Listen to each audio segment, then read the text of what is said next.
Hello and welcome to episode 4 of In Suspense, a brand new video podcast or vodcast for fans and writers of crime fiction. I'm Lesley Cara and my co-host is Lauren North. Hi. And in our last episode, we interviewed the very impressive Tracy Buchanan about the importance of supporting other writers. And also, we talked about her books as well. She's written lots of books, the most recent of which is Wall of Silence, which was a Kindle #1 bestseller. And it was a really interesting discussion, and we've had some great feedback on it from people. So we're thrilled that many of you enjoyed it as much as we did. And if you did miss that one, do tune into it because Tracy's got some really useful and generous tips to share with writers, particularly in relation to social media, which I think we can all do with some advice around that subject. So that was absolutely great. But so what have you been up to this week then, Laurie? Or this last 2 weeks, really? I've been so busy because I was finishing my structural edits. I think last time we recorded, I said I was wading through a swamp.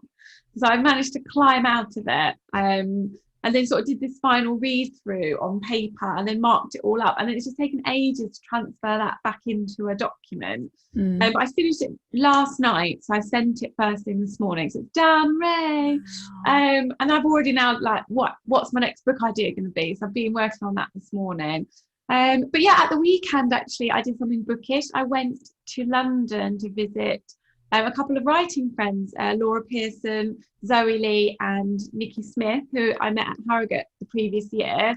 So we just chatted books and writing for about 24 hours non-stop. So it was really lovely. So I feel connected.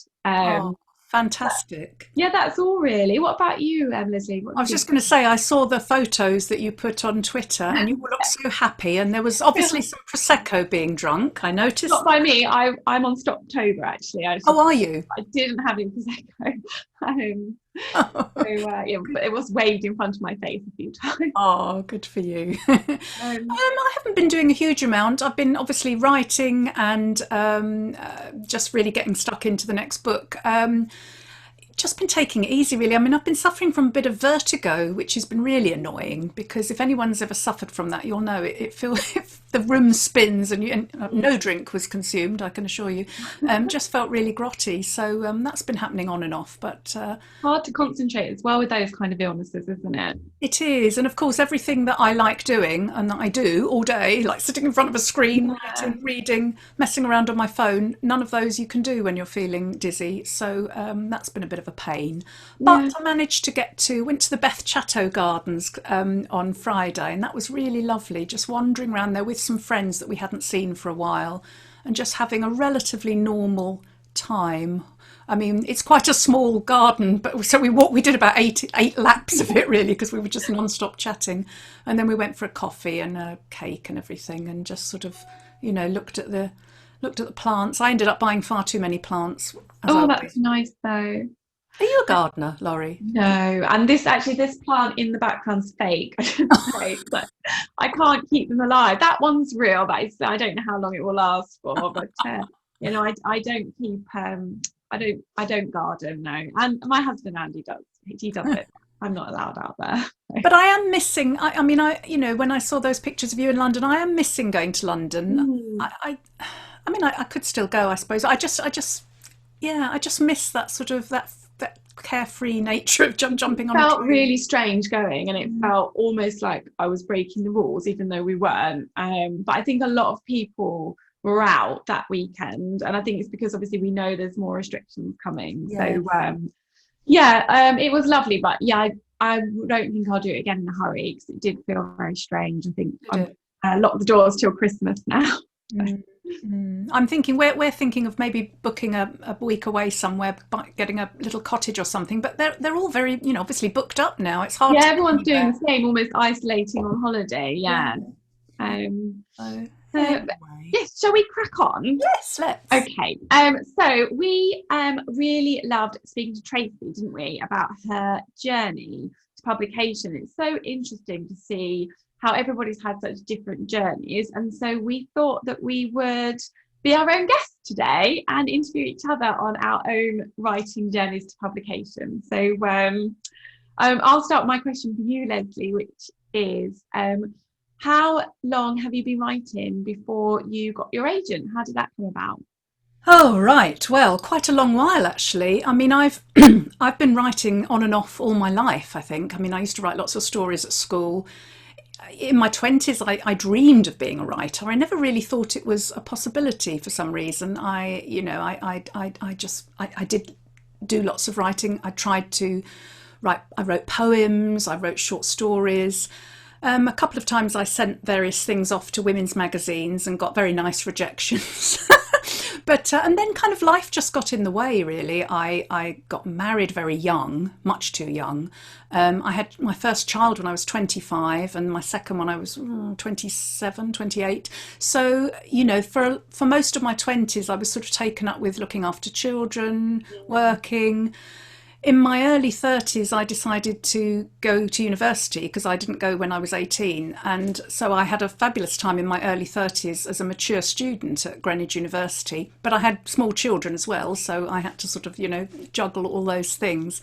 And while I was at Greenwich University, I did a creative writing module.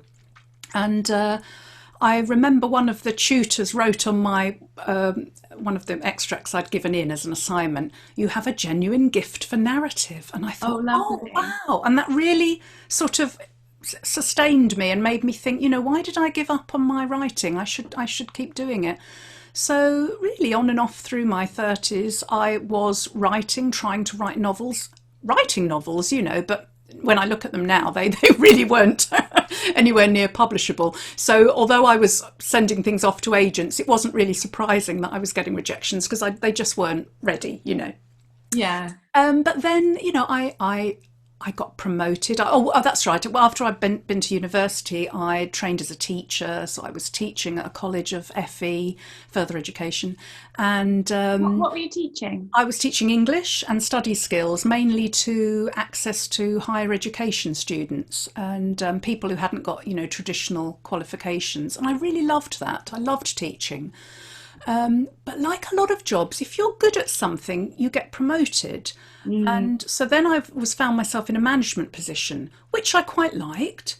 And then I ended up, honestly, I ended up being director of quality of this large college. And No it more was, teaching then. no, well, no more teaching. And at one point I thought, what am I doing? This wasn't why I came into education. And I got quite ill. I got depressed. I ended up having a couple of operations, hysterectomy and things like that. And so I had a long period of time when I was off work, recuperating. And it was round about that time I just thought something's got to give because I'm not happy. I'm not doing what I need to be doing, which is writing. And I think if anyone's is creative and needs to write or paint or sculpt or whatever they do, if you don't do it, if you don't prioritize that in your life, it can make you ill because Yeah. you feel that you're missing something. So my husband really he suggested I just resign. He said, "Why don't you just resign and Oh, take a year out and just concentrate on your writing?" And I said, I can't do that." He said, "Yeah, you can." And we thought about it and we thought, yeah, we can make cutbacks, we can manage. My boys at the time, they thought I was mad. They said, "Why are you giving up that brilliant job?" They understand now. Yeah. Good. So I gave up work for a year. I did the Faber Academy course a couple of years later. I mean, then I did go back to work. I was working part-time, but I did the Faber course and I really started prioritising my writing and submitting properly to agents. Still rejections. I didn't tend to get form rejections. I got a few. I used to get quite nice rejections, with feedback. And I remember one agency sent me about 4 pages of feedback, and I thought, That's "Oh, this good. is promising." But so I knew I was on the right track, but I wasn't there yet. Mm. And I think it was, late 40s, early 50s. I'd kind of reached the stage where I thought it's not going to happen. It's not going to happen.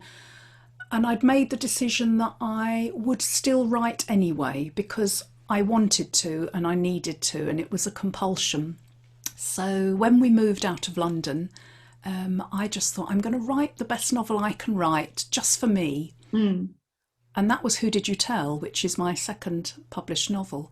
And after I wrote it, I was really pleased with it, and I thought, well, maybe I will try again. So there was this competition I saw advertised. It was the Daily Mail Penguin Random House First Crime Novel competition. I think it had been running a couple of years when I went in for it. And I thought nothing of it because it was a free competition. I think they wanted 5,000 words and the synopsis, and so I just sent it off. Forgot all about it because I thought there's no way I'm going to get anywhere. I never win anything. I think I won an Easter egg in 1974, but that was about it.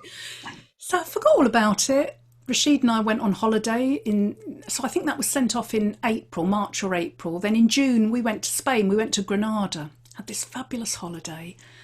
We were in a cab going to the Alhambra Palace, and I got this phone call on my mobile. And at first I thought it looked like Vodafone, the number, and I thought, oh, bloody hell, they're cold calling me and I'm in Spain. And I was just about to cancel this call, but I took it, and it was Luigi Bonomi from LBA Books. He was one of the judges on the competition. And he said, oh, he was phoning me up to tell me that I was a runner-up. I hadn't won it, but I was one of the runners-up. And I was so excited. I mean, I think Luigi must have thought I was a complete moron because he must have thought, well, we've picked a right one here. He had to actually say at one point, Lesley, you haven't actually won the competition. Oh, no. I said, I know, but I'm so, so delighted. And I thought it was like a dream that day. And then we got back to the hotel in the evening, and there were more emails from Luigi and from Selena Walker, one of the other judges. And it was just amazing. And Luigi said, and we'll work with you until the book is publishable. And I thought, wow, that's pretty amazing, isn't it? Mm-hmm. And he said, my partner Amanda is very keen to have a read of it. She loves psychological thrillers. Is it ready yet? Have you finished it? And I said, well, yeah, I have actually. So I sent it to Amanda. She took 3 weeks to read it, and I was thinking, if you're listening to this, Amanda, those 3 weeks I was in a nice state. I remember thinking, oh, she doesn't like it. She doesn't. Yeah. She's trying to find a nice way of letting me down gently.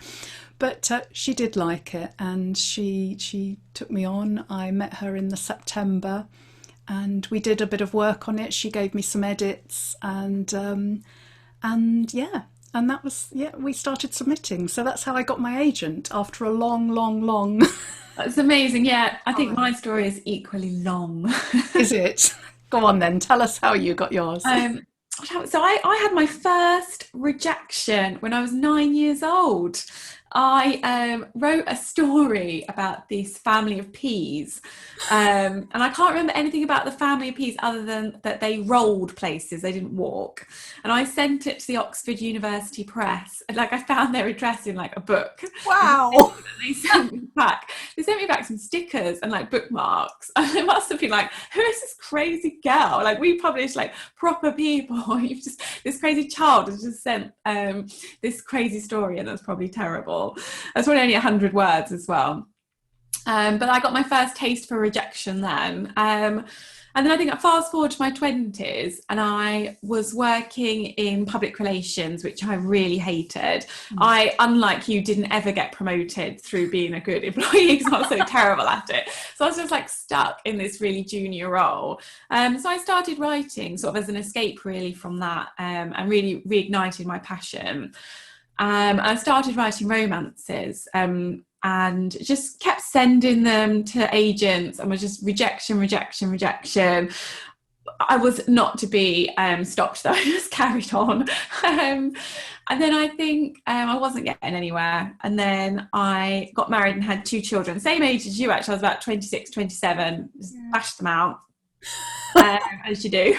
I had a couple of years to raise the kids, and then they went off to preschool together when Tommy was 3 and Lottie was 2.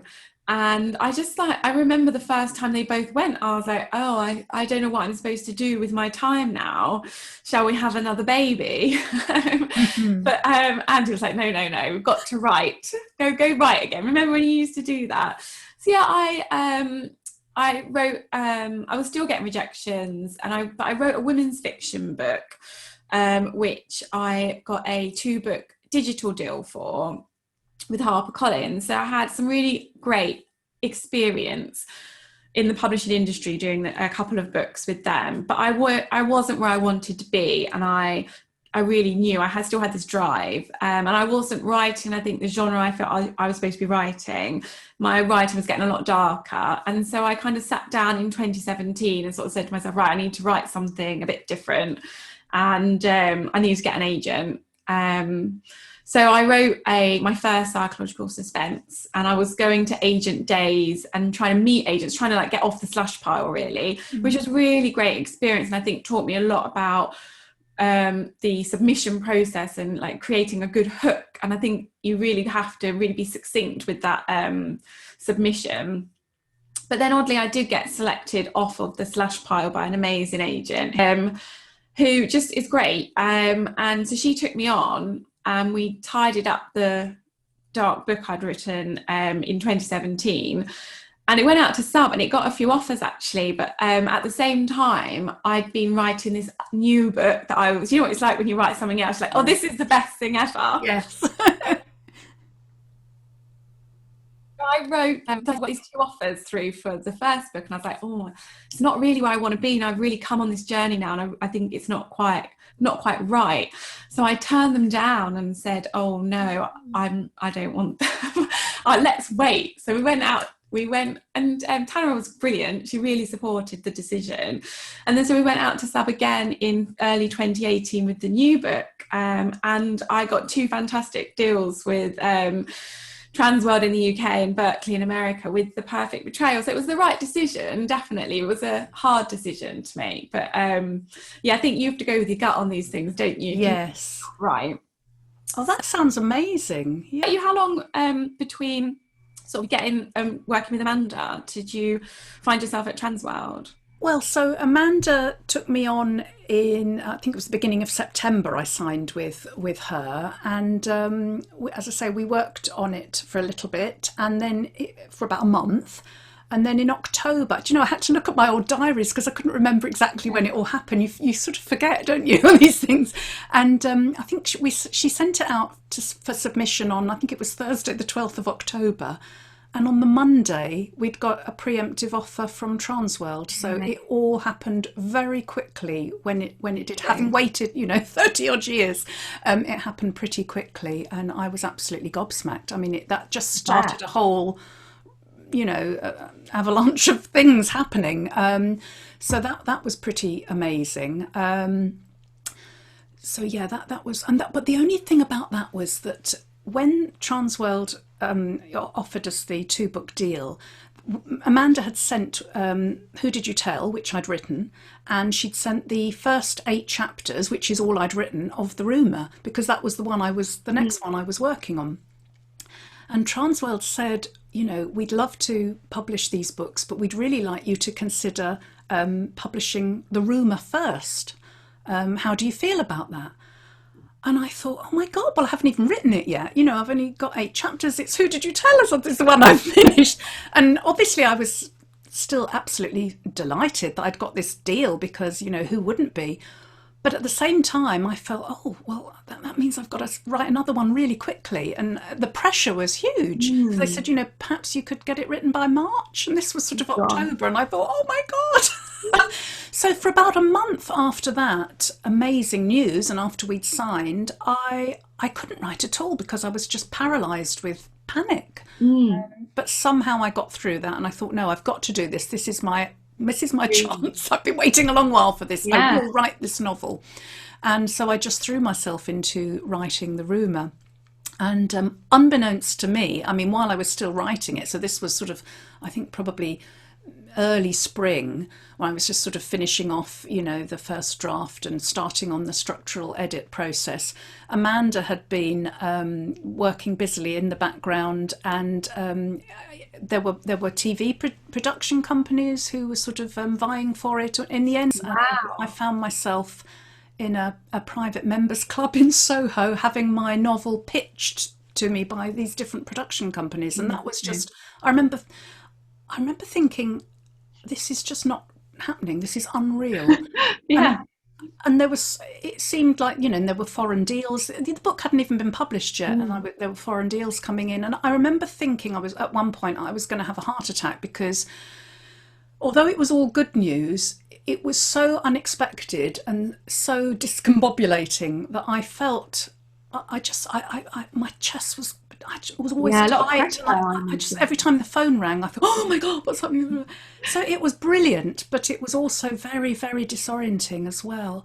And I did finish the rumour and went, got the, the edits were done, and then we went to Harrogate. So it was the start of an amazing year.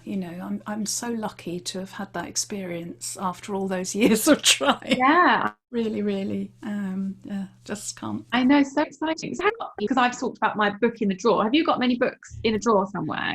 Did you write a book with Faber? The new Yeah, I Faber did. book? Yeah, I did. I was writing. I think I mentioned the other episode. I was writing sort of a gentle sort of Oh, comedy, you really. did? Yeah, of course. Yeah, Yeah.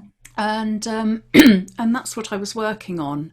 But do you know, I remember sending off an extract of that novel. I think this was before I went on the Faber course, to, the writers and artists yearbook, and they Mm. had these sort of reports. You could send off a section of your novel to an editor and pay for a Oh, report, a sort yeah. of feedback. And I did that. There was one, this horrible woman that demoralised me.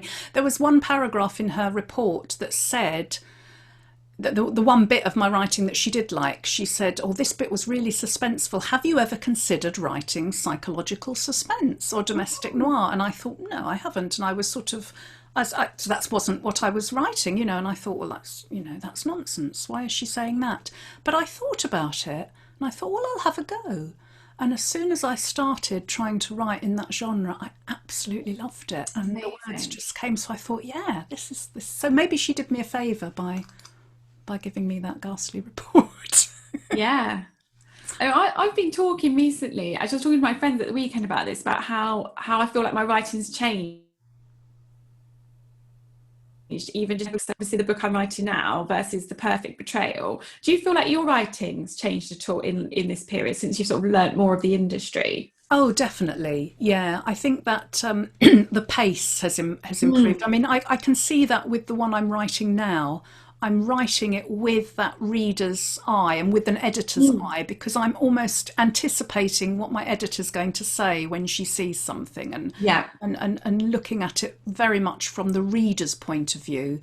And I don't know about you, but when I read other people's novels now, I'm reading it with that sort of eye as well, and thinking, oh, I'd have maybe, that bit, Cut that. I'd have cut that sentence, those sorts of things. So I think it really does. I think what it's done is help enabled me to tighten my writing and to cut to Mm. the quick, particularly in the genre that we write in. I think Yeah. writing has to be pacey, doesn't it? Yeah, it certainly does. And I think that, as well as sort of my own learning experience, is I'm sort of really seeing this whole Netflix era of streaming, where you've got to catch someone quick and you've got to give them quick chapters and you've got to deliver excitement constantly, because that's now where we're living. People just are not having any patience.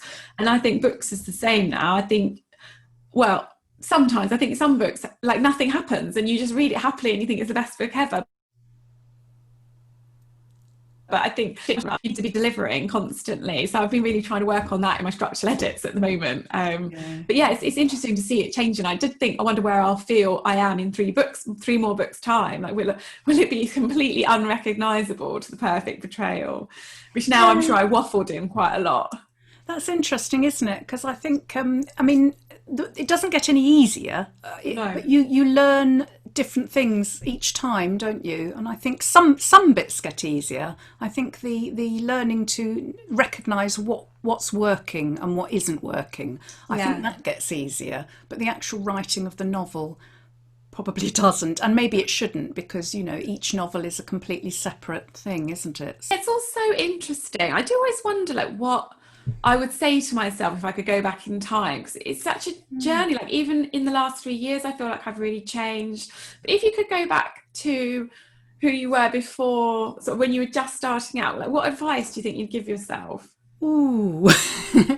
I think I would give myself I think I would give myself the following advice. I would say, take your writing more seriously, believe in yourself more, and finish things. Because what I was always doing was starting things and writing an opening chapter and then editing it and rewriting it until it sort of shone.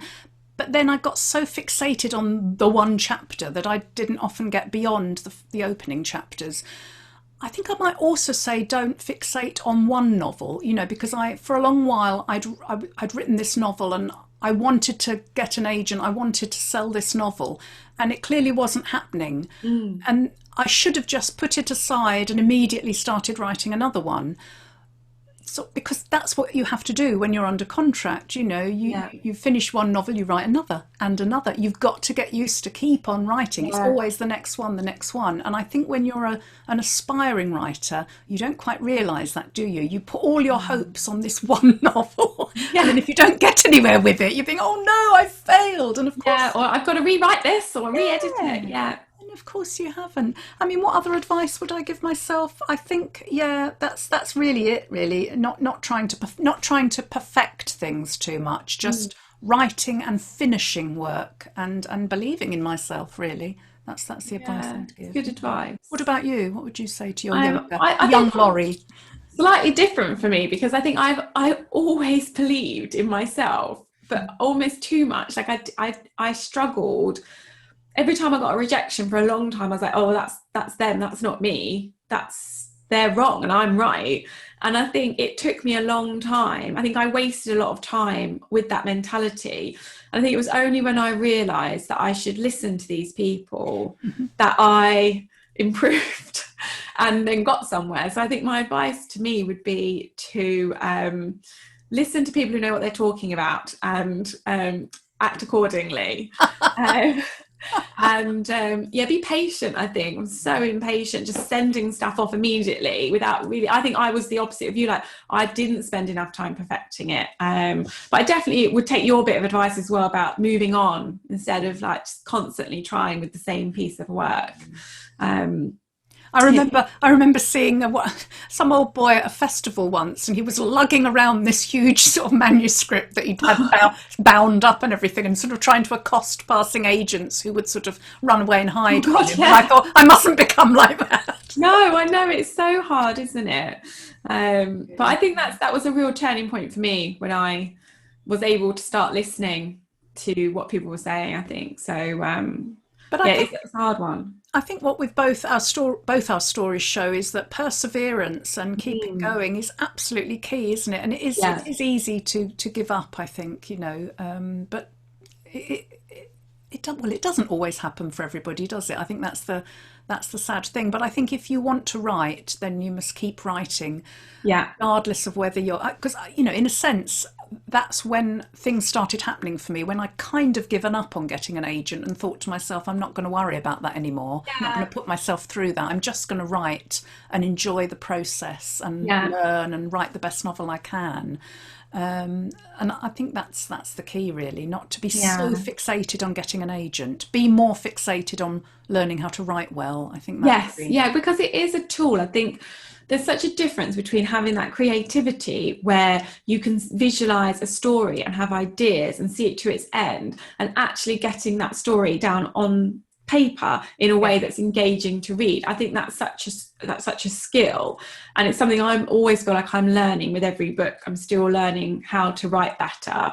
But I think that's one of the key things, isn't it? Actually learning the process, because I think the only way to do that is, I mean, I've never done a course actually, so maybe Faber taught you a bit about it, but I think just writing and writing is the only way to really improve that skill.